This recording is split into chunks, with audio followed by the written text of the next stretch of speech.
me, Stef, the alternate, your nerdy alternative, and I am joined live in this week's Royal Clubhouse with my good friend DC lawyer John Witherspoon, and we are on the none they shall not be mentioned news of the week segment, and this one I thought was really, really cute, John, and I thought you might appreciate this one.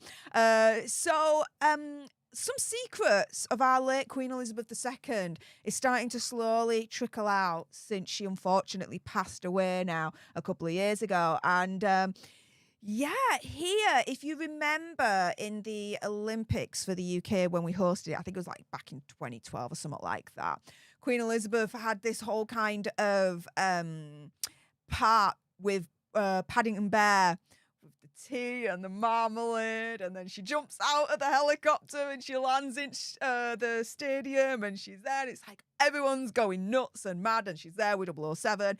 It was an amazing spectacle to see, right? But here we've got the scriptwriter saying that the late Queen put in a brilliant performance with Paddington, paying tribute to the late Queen, saying that she had just wonderful acting skills. Now, the whole Queen Elizabeth II Paddington Bear sequence, have you actually seen that? I have. It's excellent. I like it a lot. What did you think to it when you first saw it? I think my thought was probably the same thought as a lot of other people, which was, here's this woman in this unbelievably high position of power, very, very beloved in terms of the work that she's done, the leadership that she's provided to the royal family and to the UK in general. She's been at this for decades and decades. And you look at her and you sort of think to yourself, you have this certain image in your head that she's very dignified. There are all these rules associated with what she does and how people approach her and everything else. And yet here she is, doing a skit with Paddington Bear. And you can't help but just smile and think to yourself, okay, here's a person who does have a sense of humor. And it's not just all the pomp and the parades and the regimentation and everything. She makes fun of herself. It was very humanizing and really a lot of fun to watch. The same thing was true when she did the segment with James Bond, where she jumped out of the helicopter with Daniel Craig, or at least someone dressed like the Queen jumped out of the helicopter with Daniel Craig. And it's a wonderful humanizing opportunity. And I was so glad that she did it. I think it was, I can't imagine that anybody looked at that and thought to themselves that was inappropriate or that was demeaning for the Queen or the royal family. It was absolutely perfect in the way it was pulled off. I thought it was proper kick-ass. And thank you to Carol for the correction, because I'm really rubbish with dates and stuff. It's one of my downfalls. Yeah, James Bond was the 2012 Olympics, and the Paddington segment was the Platinum Jubilee back in 2022. So yeah, thank you so, so much for the correction there, Carol. And this is the thing, right?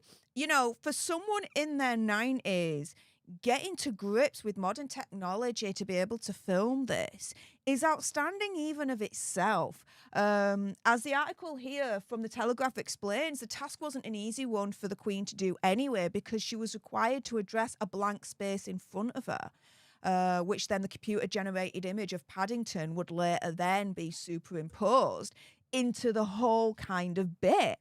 But it then says, such was her ease and ability, she delivered her lines with an authenticity that might have fooled anyone into thinking she was a professional actor, which, yeah, you watch it and you think it's flawless. She knew what she was doing. She was presumably prepped extremely well in terms of what to expect in terms of the whole filming process and everything. There was no hesitation or kind of a reluctance to be like, I'm basically speaking to nothing. And that's showing through. It didn't do that at all. And so the screenwriter in question is Frank Cottrell Boyce, and he said she did it brilliantly and with evident enjoyment, saying that Paddington's not really there, which explains why the Queen's task wasn't an easy one to do. So he explained, so it's technically an amazing performance. And Dame Judi Dench, who has played, you know, Queen Victoria, Queen Elizabeth I, also agreed as well with this. And so Craig Brown, in his forthcoming biography of Queen Elizabeth II, A Voyage Around the Queen, said, wasn't she good? I mean, really, really good, referencing the whole Paddington Bear. Dame Judi Dench says her timing was perfect. Every look, every line was just right. It was completely on the money. None of it overstated, just wonderful. I know, again, not referencing anyone, a lot of actors and actresses that would love that kind of review, guys. I'm just saying.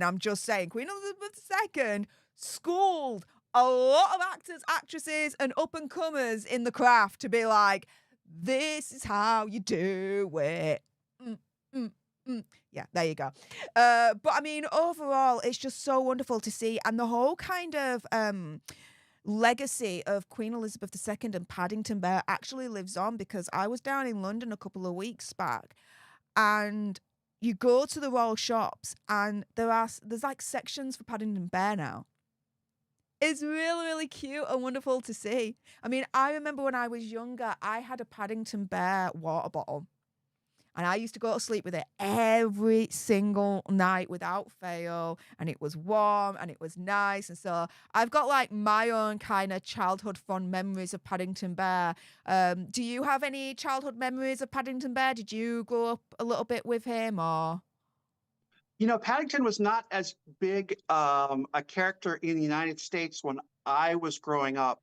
I'm trying to think, you know, there were all the Sesame Street characters, of course, that, you know, there were a lot of little plush animals that all, you know, all kids had at some point when they were growing up. I'm trying to think. I had a couple of stuffed dogs that I really liked.